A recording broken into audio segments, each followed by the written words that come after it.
എല്ലാവർക്കും നമസ്കാരം. ഇപ്പൊ ഞാനുള്ളത് തിരുത്തൂർ വിശുദ്ധ തോമാശ്ലീഹയുടെ നാമധേയത്തിലുള്ള ദേവാലയത്തിലാണ്. അപ്പൊ ഈ ദേവാലയത്തിന് വളരെയധികം പ്രത്യേകതകളുണ്ട്.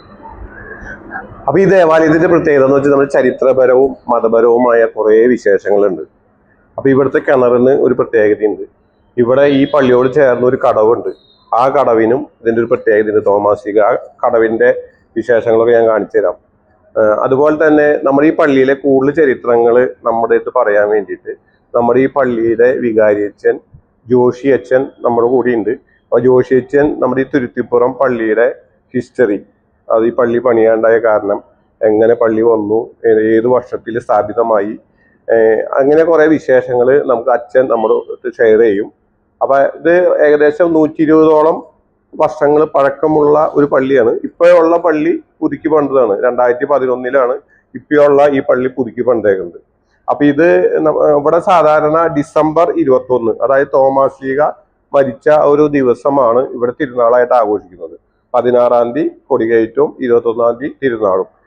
അപ്പൊ അന്ന് നമ്മളെ ഈ തിരുത്തുപുറം ഭാഗത്തുള്ള ആൾക്കാരല്ല, കേരളത്തിന് പുറത്തും ഇവിടെ കുറെ ആൾക്കാർ പെരുന്നാളിന് കൂടാനായിട്ട് വരും. ഇവിടുത്തെ നേർച്ച എന്താന്ന് വെച്ച് കഴിഞ്ഞാൽ പാള കൊണ്ട് ഉണ്ടാക്കിയ നമ്മൾ വെള്ളം കോരുന്ന പാളയും കയറുമാണ് ഇവിടുത്തെ നേർച്ച. അപ്പൊ ഇത് പള്ളിക്ക് വലം വെച്ചിട്ട് ഈ കിണറിൽ നിന്ന് വെള്ളം കോര, അങ്ങനെ പിന്നെ ചൂല്, അതായത് പള്ളിയും പരിസരവും ഒക്കെ അടിച്ചു വാര, ഇതൊക്കെയാണ് നമ്മുടെ ഈ തിരുത്തിപ്പുറം നമ്മുടെ തോമാശ്ലീഹ പള്ളിയിലെ നേർച്ചകൾ. അപ്പൊ അങ്ങനെ കുറെ എന്താ പറയാ, നമുക്ക് പറയാനായിട്ട് കുറെ വിശേഷങ്ങളുണ്ട്. അപ്പൊ ഇതൊക്കെ നമുക്ക് പള്ളിയിലെ ഇടവക വികാരി അച്ഛൻ നമ്മുടെ അടുത്ത് ഷെയർ ചെയ്യും. ഓക്കെ. കാനായ പാരമ്പര്യവും നസ്രാണി പാരമ്പര്യവും ഇവിടെ ഉണ്ടാവുകയും ചെയ്തതിന്റെ ഫലമായിട്ട് ആദ്യകാലങ്ങളിൽ നമുക്കറിയാം തോമസിയ വന്ന കാലഘട്ടങ്ങളിൽ പള്ളിയൊന്നുമില്ല. അവിടെയൊക്കെ നമ്മൾ കൂട്ടായ്മകളാണ്. തോമസിയ വിശ്വാസത്തിന്റെ പാരമ്പര്യങ്ങൾ കൂട്ടായ്മ, യഹൂദന്മാരെ മാർക്കും ഞാൻ സ്നാനപ്പെടുത്തി അവരിൽ നിന്ന് ക്രൈസ്തവ കൂട്ടായ്മയുടെ രൂപം കൊടുക്കുകയും ചെയ്തു. അതിന് ആദ്യമുണ്ടായിരുന്ന ചർച്ച് എന്ന് പറയുന്നത് ക്രൈസ്തവ കൂട്ടായ്മ തന്നെയാണ്.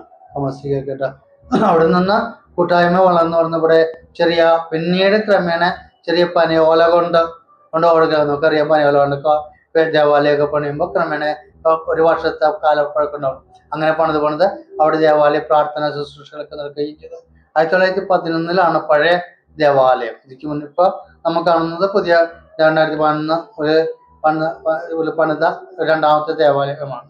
പഴയ പാരമ്പര്യ ദേവാലയം വരുന്നതിന് മുമ്പ് പനയോല കൊണ്ടുള്ള ഒരുപാട് ദേവാലയങ്ങൾ ഇങ്ങനെ പണിതും നമുക്കറിയാം പുതുക്കി പണിയുകയും ഒക്കെ ചെയ്തു. അതിനുശേഷമാണ് ഈ 1911 ആ ദേവാലയം, പഴയ ദേവാലയം പണിയുകയും നല്ല ഒരു ഗോത്തിക് സ്റ്റൈലിലുള്ള നല്ലൊരു പാരമ്പര്യം പ്രൗഢി വിളിച്ചോതുന്ന ഒരു ദേവാലയമായിരുന്നു. എൻ്റെ ഈ പുറകിൽ കാണുന്ന ഈ കുരിശിലുണ്ടല്ലോ, വളരെയേറെ പ്രത്യേകതയുള്ള ഒരു കുരിശാണ്.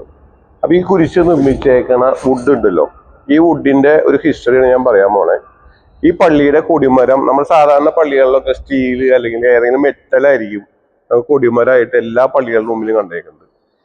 ഈ പള്ളിയുടെ മാത്രം ഒരു പ്രത്യേകതയാണ്, ഈ പള്ളിയുടെ ഏതാണ്ട് ഗേറ്റിനോട് അടുത്ത് ഒരു ഒറ്റ തടിയിലുള്ള ഒരു നാച്ചുറൽ മരം ഉണ്ടായിരുന്നു. ആ മരത്തിലാണ് ഇവർ വർഷങ്ങളോളായിട്ട് കൊടി ഉയർത്തിക്കൊണ്ടിരുന്നത്. അത് ഒറ്റ തടിയായിരുന്നു. ഇപ്പൊ അത് ഒരു നാള് അത് ഒടിഞ്ഞു വീണിട്ട് ആ ഒറ്റ തടിയിൽ തീർത്തെടുത്തിട്ടുള്ള ഈ ഒരു കുരിശാണ്. അത് ഒരു ചരിത്രം പോലെ കാത്തു സൂക്ഷിച്ചേക്കണ ഒരു ക്രോസാണ് ഈ ഇരിക്കുന്നത്. അതാണ് ഇതിൻ്റെ ഒരു പ്രത്യേകത.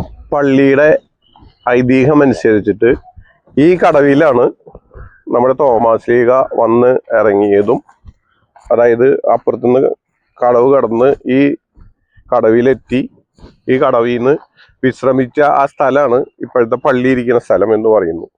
ഈ പള്ളിയുടെ തൊട്ട് അരിയിൽ തന്നെ ഒരു കിണറുണ്ട്. ആ കിണറിന്റെ ഐതിഹ്യം എന്നു വെച്ച് കഴിഞ്ഞാൽ തോമാശ്ലീഹയ്ക്ക് അന്ന് വെള്ളം ദാഹിച്ചപ്പോൾ അവിടെ ചെറിയൊരു കുഴി ഉണ്ടായിരുന്നു.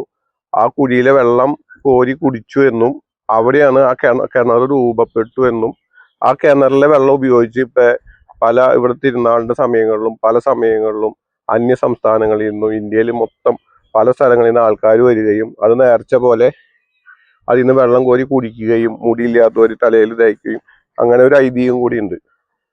അപ്പോൾ എല്ലാവർക്കും ഈ വീഡിയോ ഇഷ്ടപ്പെട്ടു എന്ന് കരുതുന്നു. Okay, by.